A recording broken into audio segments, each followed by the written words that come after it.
Assalamualaikum warahmatullahi wabarakatuh. A'udzu billahi samiil 'aliim minasyaitonir rajim. Bismillahirrahmanirrahim. Alhamdulillahirabbil alamin wa bihi nasta'in ala umurid dunya waddin. Wassalatu wassalamu ala asyrafil anbiya'i wal mursalin sayyidina Muhammadin wa ala alihi at-tahirin wa ashabihi al-akramin wa man tabi'ahum bi ihsanin ila yaumiddin. Allahumma alimna ma yanfa'una wanfa'na bima 'allamtana innaka antal alim al-hakim. Rabbana zidna ilma warzuqna fahma. Rabbana atina min ladunka rahmah wa hayyi' lana min amrina rasyada. Allahumma hdina li ahsanil akhlaq la yahdi li ahsaniha illa anta wasrif 'anna sayyi'aha la yasrifu 'anna sayyi'aha illa anta. Allahumma ati nufusana taqwaha wa zakkiha anta khairu man zakkaha anta waliyuha wa maulaha. Allahumma inna nas'aluka fi'lal khairat wa tarkal munkarat wa hubbal masakin wa an taghfirana wa tarhamna wa idza aradta fitnatan fi qaumin fatawaffana ghaira maftunin. Allahumma inna nas'aluka hubbak wa hubba man yuhibbuk wa hubba amalin yuqarribuna li hubbik bi rahmatika ya arhamar rahimin. Allahumma arzuqna al-ikhlasa fil qawli wal amal. Allahumma ighfir lana wa liwalidina wa limasyayikhina wa limasyayikhihim wa lil hadirina was sami'in. Hadirin hadirat yang dimuliakan Allah Ta'ala, alhamdulillah wa syukurillah atas nikmat dan karunia dari Allah Subhanahu wa taala. Kita dipertemukan kembali di pengajian pagi hari ini. Hari ini hari Kamis. Insyaallah kita akan mengaji fikih. Semoga Allah tambahkan nikmatnya kepada kita dengan memberikan ilmu, memberikan pemahaman, taufik, riayah, inayah, dan juga inayahnya kepada kita, sehingga apa yang kita pelajari juga menjadi ilmu yang berkah, ilmu yang bermanfaat, fid dini wa dunya wal akhirah min ya rabbal alamin. Hadirin hadirat yang dimuliakan Allah Ta'ala, kita mengaji fikih tentang atau membaca kitab Al-Muqaddimah Al-Hadramiyah. Dan hari ini insya Allah kita akan membaca dan membahas tentang kembali membahas tentang toharoh. Kenapa kembali? Karena kita sudah pernah membahas di Safinatun Najah, juga pernah membahas di Safinatus Shalah, dan sekarang kita akan kembali membahasnya di Muqaddimah Al-Hadramiyah ini. Hadirin hadirat yang dimuliakan Allah Ta'ala, sekaligus Bapak Ibu akan belajar bagaimana ulama-ulama fikih itu memadatkan informasi, ya. Memadatkan informasi fikih dalam kalimat-kalimat yang singkat padat, ya. Kalimat-kalimat yang singkat dan padat. Qala Syekh Bafadhal Al-Hadrami rahimahullah, Babu at-Taharati. Babu at-Taharati. Bab tentang taharah atau tentang bersuci. Bab tentang taharah atau tentang bersuci. Di sebagian cetakan mungkin bukan bab tapi kitab. Kitabut taharah. Qala Syekh rahimahullah, la yasihhu raf'ul hadasi wala izalatun najasi illa bima yusamma ma'an. La yasihhu, tidak sah. Apa yang tidak sah? Pertama adalah raf'ul hadasi, menghilangkan hadas. Wala izalatu an najasi, juga tidak sah menghilangkan najis, illa, kecuali bima yusamma ma'an. Illa bima, kecuali dengan sesuatu yusamma yang dinamakan, ma'an, air, ya. Nah, karena kalimat-kalimatnya ini padat, maka kita akan membaca dan membahasnya sedikit-sedikit dan pelan-pelan, ya. Semoga Bapak Ibu bisa bersabar mengikuti, ya. La yasihhu raf'ul hadasi wala izalatun najasi illa bima yusamma ma'an. Nah, ini pertama ada kata-kata tidak sah ya. La yasihu tidak sah. Ini dalam fikih Bapak Ibu ada istilah namanya istilah sah dan istilah tidak sah. Ada istilah sah dan istilah tidak sah. Nah, istilah sah ini, istilah sah, kalau berkaitan dengan yang sifatnya ibadah, maka pengertian minimalisnya dalam bahasa fikih adalah kita tidak diminta mengulangi. Kita tidak diminta apa? Mengulangi. Itu istilah sah kalau konteksnya konteks ubudiyah, bukan ibadah sih, ubudiyah. Hal yang sifatnya ibadah. Umpamanya wudu. Wudu disebut sah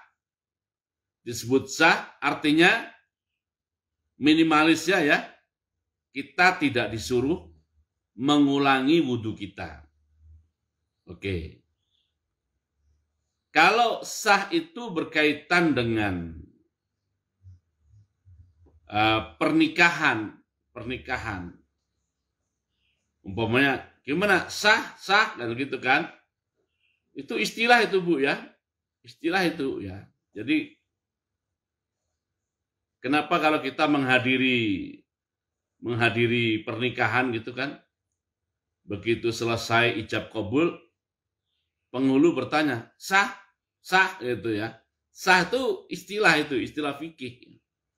Nah, karena berkaitan dengan pernikahan, artinya hubungan suami istri itu menjadi halal. Hubungan suami istri itu, nah, kalau sudah dinyatakan sah berarti menjadi halal, tidak lagi haram. Hubungannya menjadi halal. Atau istilahnya sudah sah, udah pegang saja, umpamanya gitu kan. Sudah sah. Nah, itu artinya sudah halal. Nah, kalau dia berkaitan dengan muamalah, jual beli umpamanya, sah artinya penjual sudah berhak mengambil harga dan halal menggunakan harga itu, harga yang dia terima. Dan pembeli sudah boleh mengambil barang yang dibelinya dan dia halal menggunakan barang yang dibelinya itu. Nah, itu namanya sah, Ya kelihatannya sepele tapi sebagai istilah itu ya begitu, dalam begitu ya. Sah. Nah, sekarang kita sedang berbicara tentang aspek yang sifatnya ubudiyah, peribadatan. Aspek yang sifatnya ubudiyah atau peribadatan ya. Maka pada saat dikatakan la yasihu tidak sah. Apa yang tidak sah? Dua hal yang tidak sah. Ada dua hal yang tidak sah dalam arti berarti kalau tidak sah kita diminta untuk mengulangi.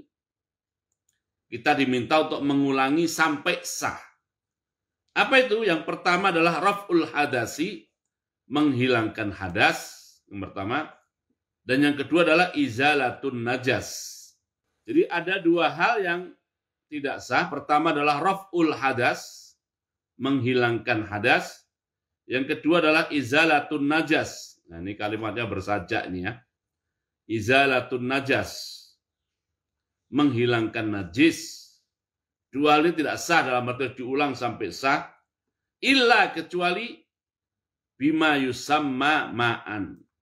Kecuali dengan sesuatu yang disebut air. Kecuali dengan sesuatu yang disebut air. Nah, kalimatnya begitu. Kita bahas satu-satu. Yang pertama adalah raf'ul hadasi. Yang dimaksud raf'ul hadas adalah hadas kecil ataupun hadas besar. Apa itu hadas? Hadas itu secara bahasa artinya peristiwa atau kejadian. Tapi tidak sembarang peristiwa dan tidak sembarang kejadian. Yang dimaksud peristiwa dan kejadian di sini adalah peristiwa atau kejadian yang menjadikan kita tidak boleh sholat,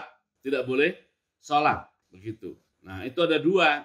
Ada yang kecil dan ada yang besar. Yang kecil itu umpamanya, mohon maaf ya, kita kentut. Kentut itu kan hadas. Kentut itu suatu peristiwa. Dalam pandangan fikih itu kentut itu peristiwa besar.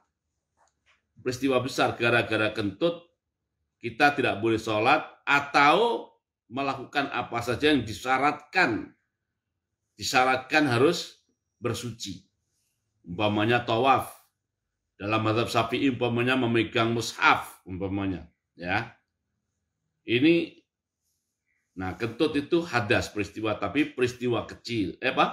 Hadasnya hadas kecil. Saya sebut tadi peristiwa besar karena harus melakukan sesuatu.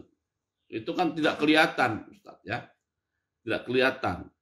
Dan orang tidak ada kesan, tidak tampak pengaruhnya, tapi besar dalam arti kita harus melakukan sesuatu supaya bisa melakukan sholat atau semacam sholat.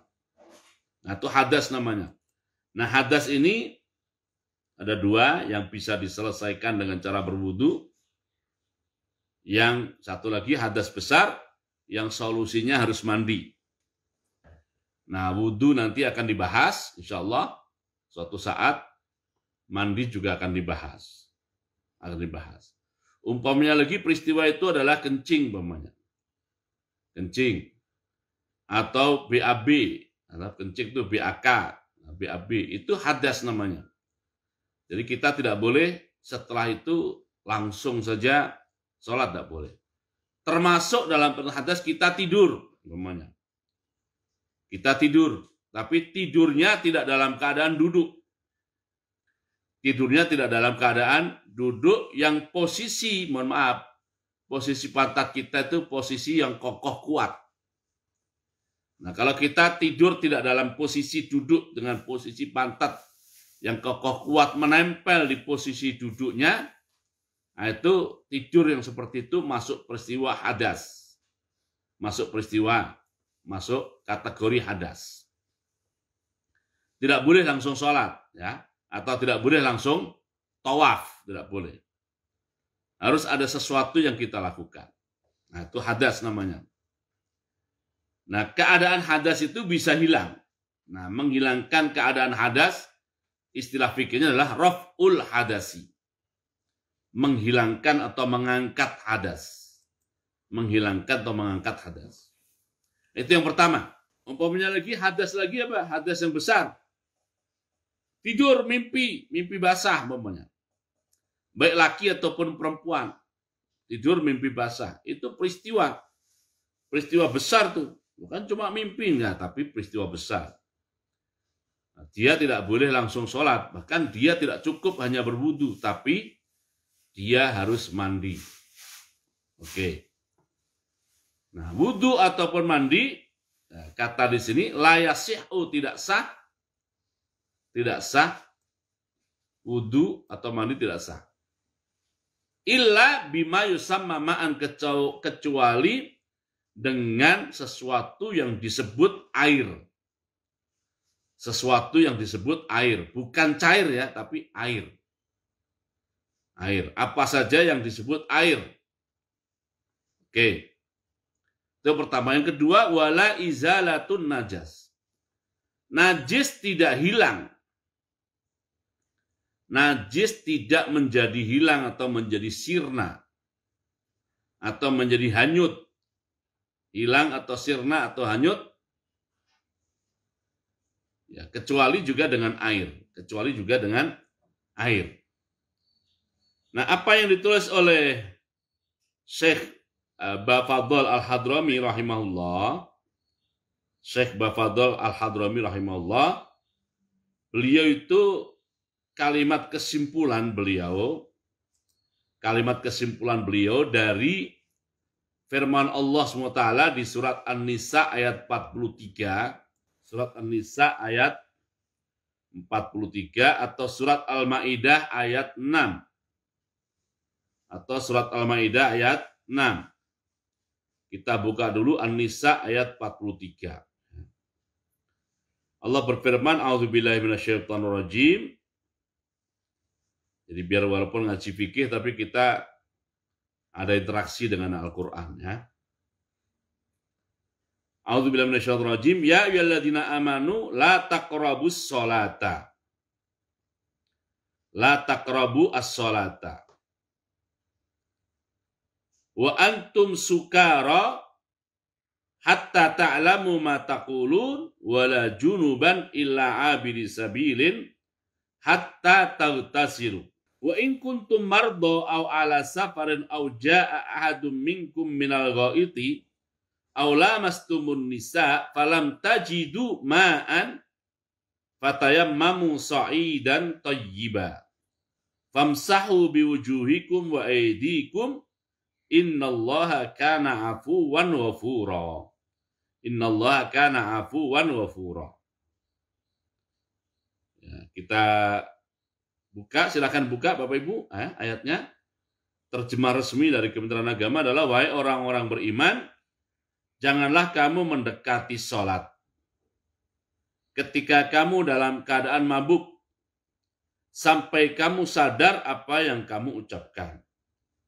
Dan jangan pula kamu hampiri masjid ketika kamu dalam keadaan junub, kecuali sekedar melewati jalan saja. Sebelum kamu mandi, dalam kurung mandi junub. Adapun jika kamu sakit atau sedang dalam perjalanan, atau sehabis buang air, atau kamu telah menyentuh perempuan, sedangkan kamu tidak mendapat air, maka bertayamumlah kamu dengan debu yang baik dalam kurung suci. Usaplah wajahmu dan tanganmu dengan debu itu. Sungguh Allah Maha Pemaaf, Maha Pengampun. Nah, ayat yang panjang ini dalam konteks air disimpulkan oleh para ulama dan dibahasakan kesimpulannya itu oleh Syekh Fadl Al-Hadrami dengan kalimat la yasihhu raf'ul hadasi wala izalatun najasi illa bima yusamma ma'an. Nah, kita ke ayat dulu ya. Di ayat ini ada kalimat janganlah ya ayyuhalladzina amanu, wahai orang beriman, janganlah kamu la taqrabus sholata. Janganlah kamu mendekati sholat. Termasuk juga mendekati tempat sholat, yaitu masjid. Oke, yang pertama tidak kita bahas. Itu bukan materi fikih, ya istilahnya gitu. Walaupun ayat, tapi bukan menjadi spesialisasi fikih untuk mendalaminya. Itu menjadi spesialisasi tazkiyatun nafs atau tasawuf. Ya. Spesialisasi tazkiyatun nafs atau tasawuf. Yang terkait spesialisasi fikih adalah yang kedua, wala junuban. Jangan pula orang yang junub mendekati sholat atau mendekati masjid tempat pelaksanaan sholat. Nah, di sini kita lewati kalimat-kalimatnya, terus ada kalimat di ayat itu, falam tajidu ma'an. Falam tajidu ma'an. Lalu kamu tidak mendapati air. Tidak mendapati air. Nah, oke. Jadi di situ ada kalimat falam tajidu ma'an. Allah SWT menyebut secara spesifik, ya, spesifik tekstual begitu, yang disebut adalah air. Adalah air. Maka disimpulkanlah oleh para ulama ini, oh berarti kalau kita mengalami sesuatu yang namanya hadas, sesuatu yang namanya apa? Hadas. Nah, di ayat itu hadas disebutkan dalam ada dua pendekatan. Ada pendekatan yaitu junuban. Ada pendekatan junuban yang solusinya adalah hatta taghtasilu. Dan ada peristiwa yang dibahasakan dengan istilah auja'a ahadun minkum minal ghaiti. Au jaa ahadun minkum minal ghaiti aw lamastumun nisa. Aw lamastumun nisa. Nah, dua pembahasan inilah yang disimpulkan oleh ulama-ulama fikih dengan istilah namanya hadas. Ada hadas yang namanya junuban, ada hadas yang namanya jaa ahadun minkum minal ghaiti aw lamastumun nisa. Oke, gitu ya. Nah, lalu dua peristiwa yang dibahasakan dengan junuban dan minal ghaiti aw lamastumun nisa itu oleh Allah dikaitkan dengan satu hal saja, yaitu falam tajidu ma'an. Falam tajidu ma'an. Dikaitkan dengan namanya air. Dengan namanya air. Satu saja dikaitkannya. Mungkin Bapak Ibu akan membantah. Nah, di situ ada kata-kata tayamum. Nah, begini. Para ulama dalam memahami ayat itu begini. Jadi, prinsip dasar menghilangkan hadas, prinsip dasar menghilangkan najis adalah air. Atau hal yang pokok, hal yang mendasar urusan hadas, hal yang mendasar urusan menghilangkan najis adalah air. Sedangkan yang bukan air, itu bukan dasar, itu bukan al-asal. Itu bukan hal yang sifatnya mendasar. Sifatnya mendasar. Ini sebagian ulama ya. Tidak seluruh ulama. Sebagian ulama termasuk ulama-ulama Syafi'i. Kenapa? Karena tayamum itu sifatnya adalah istibahah. Sifatnya apa? Istibahah. Situasional. Jadi bukan hal yang sifatnya mendasar. Jadi yang mendasar, yang al-asal adalah air. Nah, karena ayat itu disimpulkan bahwa al-asal adalah air, maka sekali lagi ulama-ulama membuat kesimpulan fikih, kesimpulan poin fikih dalam hal ini yang oleh Syekh, sekali lagi oleh Syekh Bafadhal Al-Hadrami dibahasakan dengan bahasa la yasihhu raf'ul hadasi wala izalatun najasi illa bima yusamma ma'an. Illa bima yusamma ma'an. Nanti tentang tayamum, tentang umpamanya kita mau habis kencing, mau nggak ada air, itu akan dibahas, Tapi sifatnya solusi alternatif. Tapi prinsip dasarnya harus air, itu ya. Nah, memang kalimatnya agak keras dan galak. La yasihhu tidak sah. Kesannya kayak nggak memberi ruang, ya. Kesannya kayak nggak memberi ruang. Tapi nanti akan ada. Ya, kapan-kapan masih lama ya. Oke, jadi pesan yang ingin saya sampaikan juga selain pelajaran fikih adalah bahwa pada saat ulama membuat kalimat redaksi seperti ini mereka sudah menggali ayat, sudah menggali hadis. Bukan berarti lupa pada ayat dan lupa pada hadis. Ya. Oke, ini baru satu baris. Nah, itulah yang saya sebut istilah padat kalimatnya, padat. Nah, apa yang akan terjadi dengan air ini? Karena kan tadi kalimatnya adalah sesuatu yang disebut air. Sesuatu yang disebut air.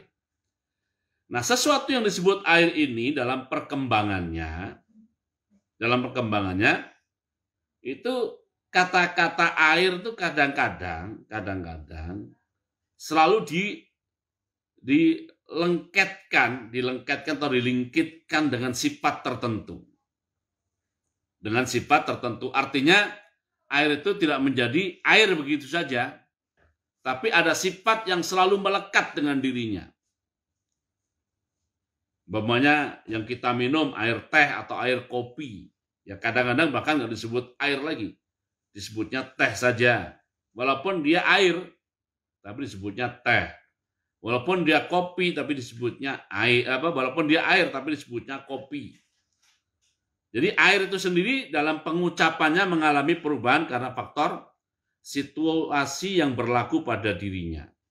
Situasi yang berlaku pada dirinya. Untuk itulah, maka Syekh Bafadhal ini mulai, ya inilah keunikan fikih ya, keunikan bahasa fikih Bapak Ibu. Kalimat yang saya ulas tadi itu adalah prinsip dasarnya. Lalu berikutnya itu adalah kasus. Jika, ya, kalimatnya jika itu berarti kasus. Jika begini ya, fikih itu kebanyakan jika begitu. Kalau kasusnya begini bagaimana? Kalau kasusnya begini bagaimana? Kalau kasusnya begini, ya itu fikih itu kitab-kitab fikih bahasanya begitu. Kalau bahasa Inggris apa? In case gitu ya.